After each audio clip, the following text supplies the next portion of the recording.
Nascimento e vou trabalhar com vocês História Medieval 1. Nesse segundo bloco, nós vamos trabalhar com as questões do Ocidente e do Oriente e a cristandade. No desdobramento desses conteúdos, nós vamos ver a questão da Igreja Católica, uma instituição fortíssima durante toda a Idade Medieval.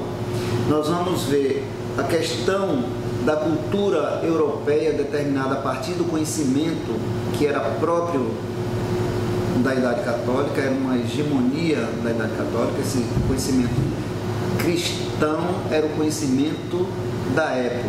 Nós vamos trabalhar com essa questão. Isso aí determinava também os rumos da cultura europeia. E nós estamos falando aqui da chamada Alta Idade Média, não é?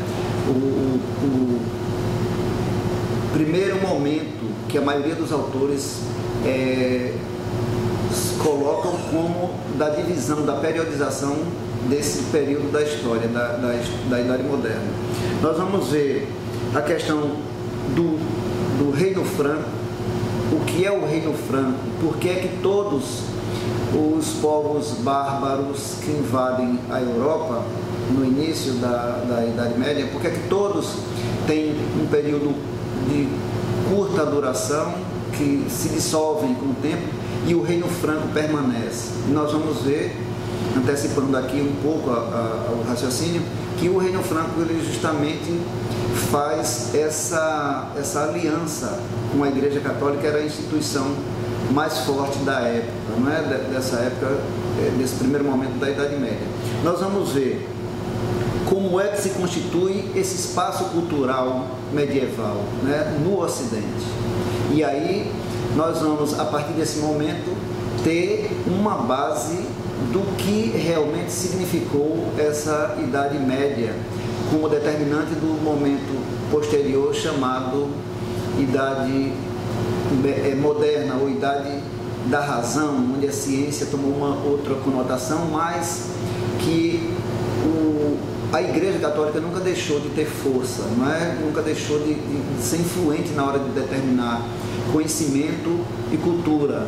Até porque aí na Idade Média você já tem o surgimento das universidades, você tem a educação como um marco da sobrevivência da hegemonia desse próprio cristianismo.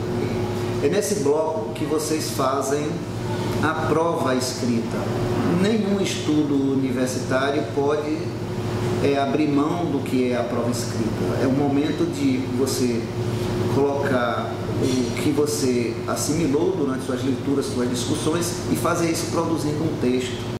Mas é esse momento que vocês vão ter que estar mais atentos, porque é o momento de leitura, reflexão, discussão e produção, tanto das resenhas como dos fichamentos, e no final a produção de uma prova, de um texto, de uma prova escrita com a presença do professor formador no polo de vocês. Para esse bloco 2, para que vocês produzam os trabalhos escritos e a prova final, aconselho novamente Le Goff, medievalista consagrado por todos, o texto A Civilização do Ocidente Medieval e o outro texto dele, Para um Novo Conceito de Idade Média. Hilário Franco trabalha com a Idade Média, o Nascimento do Ocidente, o Hilário Franco, e novamente o André Castanheira Gataz com História Medieval 1, o módulo que vocês têm. Então, futuras historiadoras e futuros historiadores. As considerações finais sobre o bloco 2 vai no sentido de dizer mais uma vez que conto com o empenho de cada um de vocês. Vocês devem contar com o empenho deste professor também, que eu vou estar aqui com o pensamento de contribuir, vou aprender também com vocês. Lembrando, mais uma vez, que esse é um bloco decisivo por ser o momento da prova escrita, não que as pessoas têm que pensar que somente a prova escrita que resolve, não é isso. A questão da avaliação eu vejo como um processo do ensinar e aprender, ele é diagnóstico para mostrar onde é que a gente precisa melhorar, onde é que a gente precisa pensar melhor. Ele é um momento do processo, repito, ele não é um momento para que você dedique sua atenção apenas a ele, mas ele é o momento de você colocar à prova tudo que você viu até aqui e que vocês tenham muito sucesso nesse intento na vida de vocês e tirem a dúvida, repito, lá no ambiente, porque o ambiente vai estar paralelo aos momentos de resenha, de fichamento, de prova. Vocês vão ter as discussões o tempo inteiro lá no AVA, que é o nosso maior instrumento didático nessa modalidade de ensino.